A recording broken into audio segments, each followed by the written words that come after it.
Hello, David. How are you? I am fantastic.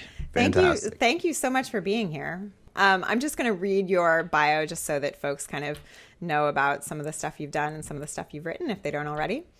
So, David Burkus is Associate Professor of Management at the College of Business at Oral Roberts University, where he teaches courses on creativity, innovation, entrepreneurship, and organizational behavior. He is the author of The Myths of Creativity, The Truth About How Innovative Companies Generate Great Ideas, and Under New Management, How Leading Organizations Are Upending Business as Usual. He is also the founder and editor of LDRLB, an online publication that shares insights from research on leadership, innovation, and strategy.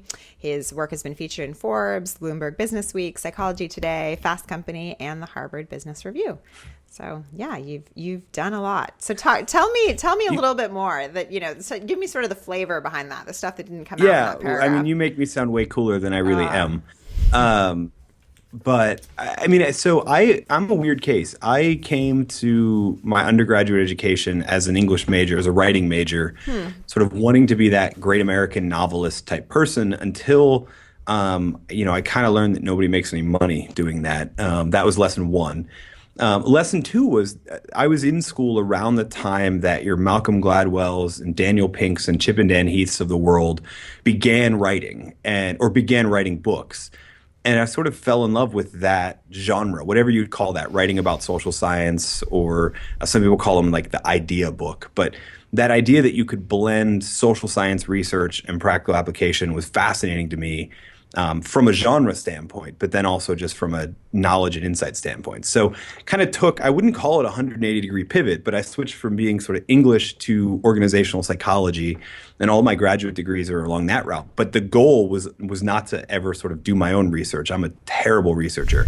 The goal was always to take really awesome insights from the best researchers in the world and then use my writing background to translate that. Or as I like to say now a lot of times on the podcast, to tear down the wall between the ivory tower and the corner office. Wow. I mean, that's a great phrase. And tearing down that wall is something we all need a little more of in our lives, right?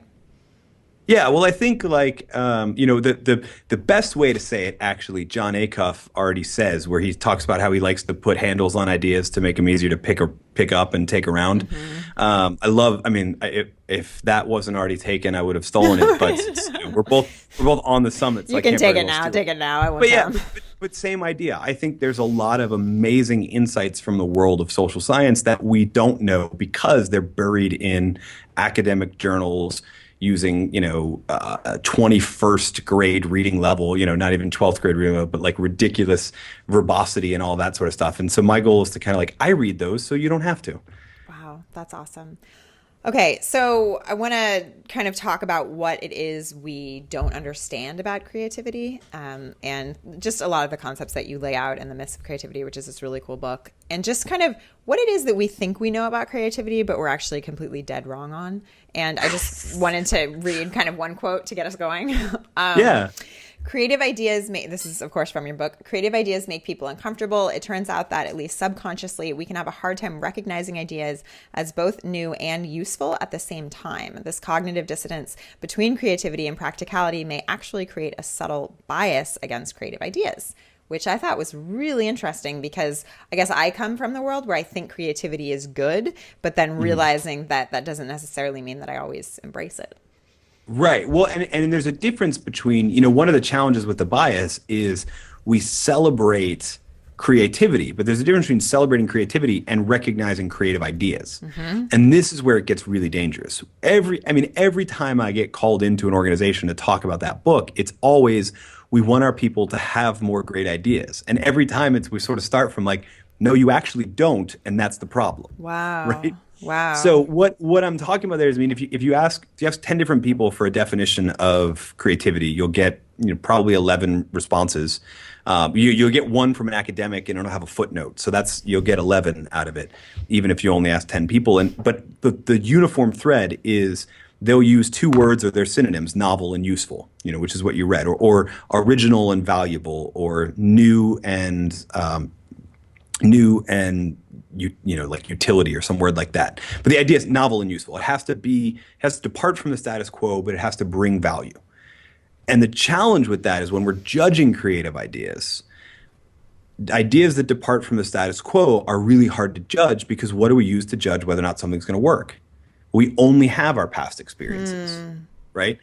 And I mean, a lot of companies know this is why we do minimum viable product. This is why we beta, because we don't have that information. But for most organizations and even most individuals, we labor under this idea that when a creative idea comes to us, we'll just be able to see it, right? We'll just know it's going to work. And the reality is most of the time, we don't know. Most of the time, we assume it's not going to work. I mean, great ideas get rejected all the time. Kodak invented the digital camera, right? Xerox invented the personal computer. Operas like, or excuse me, ballets like The Rite of Spring caused riots when they first came out, and now they're in Fantasia and we show them to 5 minutes, right? So this idea that we're just going to magically be able to see a great idea when we recognize it is not all that fruitful. And this is not something, this is unique to everybody, all cultures. We need a creatives anonymous, right? Hi, my name's Dave. I have a bias against great ideas. I don't recognize them when I see them. And I think this is really damaging because especially the solopreneur, right? We labor under this idea that once we get the product, the world is just going to sort of welcome us. And then we get the rejection. And a lot of times we hit that dip and it's like, all right, the world didn't want it. Maybe, maybe not, right? And we don't actually know if the reason they're rejecting it is because your idea is terrible or if it's because we all have this bias against these new ideas because they depart from the status quo. And that's what makes small things and testing so valuable to the entrepreneur. That minimum viable product idea is huge. To the corporate leader or the individual that has to judge the idea, we often ask the wrong question, right? We ask, will this work? Will it be valuable? We don't know that yet. It's impossible for us to know that. What I train a lot of people to do is when you're presented with a new idea, ask the question, what would have to be true for this idea to work? So think about not is it going to work or is it not going to work, but what criteria, what things have to be satisfied for this idea to work? Because then we can go objectively see whether or not those things are true, whether or not those things are there, and then we might know whether or not we should test it. But too often we don't do that. We jump right to the will it work, will it not work? You have absolutely no data to judge a new idea because it's new. There's no data. Right? So we need to figure out how we can get that. So if you had to quantify it, how important is creativity to success? So this is where I'm going to get academic, right? So in the business school world, we worship at the altar of a guy named Michael Porter when it comes to strategy. Michael Porter basically had this idea that every company competes either by lowering their costs or by differentiating from their competitors. So how important is creativity? Well, if you're going to lower your costs, you need new and original ideas for how you can save money so you can lower the cost of the product. And if you're going to differentiate, you need new and original ideas for how you can be different from the competition. So, when it comes to business, it's kind of everything, right? Peter Drucker always said that entrepreneurship and that business in general is innovation and marketing. That's all it is. New ideas and then marketing those new ideas. So, I don't want to say it's 100%, but Drucker gives us the idea that it's 50. Let's go with that. So what can we do on a regular basis to try to actually increase creativity in our lives if we know that it's so important to success and presumably most of us want success of some level, right? What do we do to increase it actually in our lives, no matter if we're an employee or an entrepreneur? Yeah, so the first thing I think we need to do, and this is something that I didn't touch on in the book and I wish I did, is there's a realization. I start most of my talk on this now when it comes to mystical creativity, that the stories that we tell ourselves are true even when they're not true, right? In psychology, we call this confirmation bias, but it sounds better when you say the stories that we tell ourselves are true even if they're not true. Whatever story you tell yourself about your creative ability, you will find reasons to believe, right? And this is a psychological constant, like biases. We do it all the time. We filter in or filter out information that confirms to our worldview. If you've ever gotten into a Facebook debate about a political candidate, you've seen confirmation bias at work. Whatever we believe about the world is what we see and what we reaffirm. And it happens to our creativity too. You are telling yourself a story right now about how creative or not creative you are. The thing is, that story is rewritable. Right. And so, obviously, at this point, I say, go pick up a copy of Mystical Creativity and get the truth. But if you can't do that, you need to think about what are the things I'm telling myself that are limiting that. A lot of people just say, oh, well, I'm not very creative. Okay, why do you say that? Oh, well, I say that because every time I try and draw, I come Right. up with a stick figure. Right. Because I'm Okay, not an well, who said artist. that had Right. Right. Right. right? Right. But who said that had anything to do? I mean, remember, our definition is new and useful ideas. So it has nothing to do with musical ability, visual, spatial skills, anything, right? I mean, every single field except maybe accounting has the benefit of creativity, right? We don't really want creative accountants, but everything else we want and we need. So, what's the story you're telling yourself about why you're not? Or what's the story you're telling yourself about why you're not, like, to go back to the team sport thing, why you're a failure because you need help? No. The stories that you tell yourself are true, even if you're not true. If you tell yourself the story that even Steve Jobs needed help from different people at different times, well, he starts to look a lot more like you and everybody else. So we start from that, take an inventory of the stories that you're telling yourself because they're true, whether or not they're actually accurate. And because of that, by the way, you can write whatever story you want and then just keep telling it to yourself and it will sort of become true. And so were you, I mean, what's your kind of story of creativity? Were you always a creative person? I mean, again, it depends on how we define creativity, right? So Okay. part of this might even be the little sort of like chip on my shoulder. My oldest brother was an incredibly talented, well, still is an incredibly talented musician. My older sister was in theater and musical theater, went to Boston Conservatory of Music. She now actually runs a theater company in DC, right? And then there's like me, right? And I guess, I mean, I sought sort of solace in my creative endeavor was sort of writing, right? But then you come to this realization that like, well, that's not, people don't respond to that the way they do music or drama or visual arts, et cetera. I mean, they sort of do, but only if you're doing fiction. When you want to be that kind of nonfiction writer, they're like, oh, that's not a very creative pursuit. Right. Oh, I beg to differ, Right. right? So some of that is the chip on my shoulder. I mean, the truth is I actually never set out to write a book about creativity. I mean, you remember my background. I wanted to tear down the wall between the ivory tower and the corner office. And so I wanted to write a book about leaders and how leaders of these most innovative firms act. And what I found in doing the research was that the number one difference between a lot of creative firms and non-creative firms were the stories that were being shared in that organization, being told by the leader, being believed by people. And so that became the thing we needed to confront. I mean, we can go over all sorts of weird brainstorming techniques and all that sort of stuff. But unless you're actually telling yourself a story that there's a process, and if I just trust that process, I'll get new and useful ideas, it's not going to work. So I guess that's kind of how I come at it is partly that sort of chip on my shoulder that there are more aspects of creativity than just the traditional fine arts that we attribute them to, but also that realization that a lot of it boils down to what stories you're telling yourself. I want to jump on this idea of leaders quickly because I think it's really interesting that sort of those we learn from on a regular basis as our bosses or mentors or whatever they are, our leaders essentially are pretty important to our own creativity. You have a quote where you say, it's not enough for leaders to make their teams more innovative. Leaders need to get better at counteracting their own bias and recognizing potential innovations sooner. We don't just need more great ideas. We need to spread the great ideas we already have. And I think it's so interesting to think about how, especially if you are a leader, you feel like you probably have to have such discerning judgment that it might be easy to kind of push down the wild and crazy ideas, right? Right. But there are ramifications to that, right? And again, just because you're in a leadership role, that doesn't mean you magically have this ability to not have this bias against new and useful ideas. It's still there. The smart leaders recognize they have that and then figure out how to counteract it. I mean, the first way is that question about what would have to be true, but then there are other things that you can do that are countermeasures, that are checks and balances to your bias against it. Because one of the most important things is your response as a leader. It will either be to accept or reject an idea, but the message in that acceptance or rejection has ramifications for whether or not somebody even gives you the next idea. We've all kind of had that experience. Right. A lot of times we had it in 4th or 5th grade, but we've also had it in companies where we have a great idea that begs to be tested and it gets rejected, and then you learn, okay, the nail that stands up gets hammered down. Maybe it's just easier to keep quiet and do what I'm told. Right. And that's the real challenge. That's the we don't need more great ideas. We need to get better at spreading the ideas we already have. Most organizations, your people already have great ideas. They've just learned over time. They should probably keep them to themselves, or there might be a damage to their career.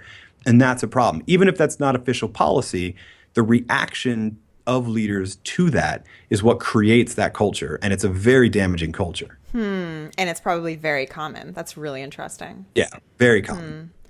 I wonder, so we've talked about this idea of creativity with success, but I want to talk a little bit about sort of how you need creativity when, you fail or you get rejected.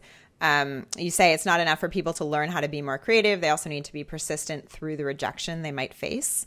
So how do we use creativity when we fail or when we are rejected or when we don't, get the gold star that we wanted, I guess? Right. Well, I mean, I hate to speak in cliches, but failure is feedback, right? Yeah. And if we're truly created to the idea that it's a process, right? If the story we're telling ourselves is that creativity is a process that we go through, not a sort of blessing from the muse that happens to us, then rejection is part of that process because it gives us feedback that we use to modify the idea. Right. So often when we get that first rejection, we give up instead of going, okay, based on that rejection, what changes do I have to make to the idea, to the product, to the service, whatever it is, in order to get a more widespread acceptance? I mean, you learn an awful lot more from failure than you even do sort of learning success, right? I mean, picture even like the individual entrepreneur, the people who didn't buy from you are an amazing source of here's how you need to change your marketing, your product offering, because they're going to tell you what didn't work for them or what you didn't say that you needed to.